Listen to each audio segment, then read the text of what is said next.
Mount Fuji কিংবা cherry ব্লসমের দেশ Japan বরাবরই ভ্রমণ পিপাসু আর কাজের সন্ধানে থাকা মানুষদের কাছে এক স্বপ্নের গন্তব্য।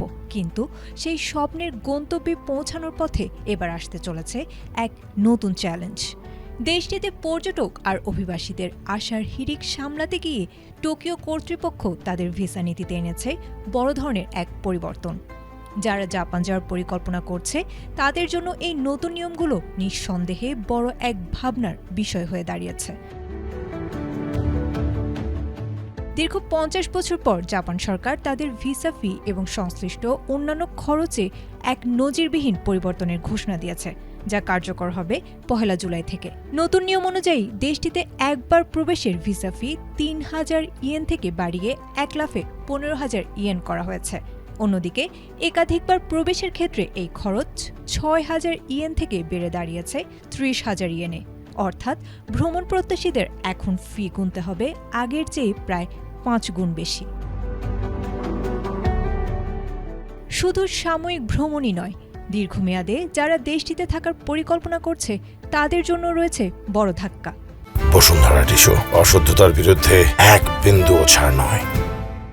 স্থায়ীভাবে বসবাসের আবেদন ফি ১০,০০০ ইয়েন থেকে বাড়িয়ে সর্বোচ্চ ৩ লাখ ইয়েন এবং রেসিডেন্সি স্ট্যাটাস পরিবর্তনের ফি ১ লাখ ইয়েন করার বিল পাশ করেছে দেশটির উচ্চকক্ষ।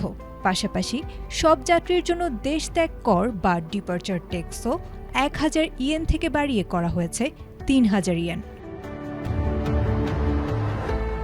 জানা গেছে হঠাৎ এই বড় অঙ্কের ফি বৃদ্ধির পেছনে কাজ করছে বিশ্ববাজারের মূল্যস্ফীতি, জাপানি মুদ্রা ইয়েনের রেকর্ড অবমূল্যায়ন এবং অতিরিক্ত দর্শনার্থীর চাপ সামলানোর প্রশাসনিক ব্যয়।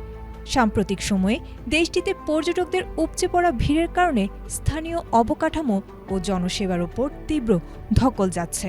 তবে বিশ্লেষকদের মতে এই সিদ্ধান্ত পর্যটক কমানোর জন্য নয়, বরং বিপুল সংখ্যক দর্শনার্থী সামলানোর বাড়তি ব্যয় আংশিকভাবে বিদেশি নাগরিকদের পকেট থেকে তুলে নেয়ার একটি অর্থনৈতিক কৌশল মাত্র। অবশ্য নীতি নির্ধারকদের বিশ্বাস, খরচের এই চড়া গ্রাফ সত্ত্বেও আকর্ষণীয় পর্যটন কেন্দ্র হিসেবে জাপানের আবেদন কমবে না কিঞ্চিত পরিমাণও। আয়েশা আক্তার, এটিএন বাংলা।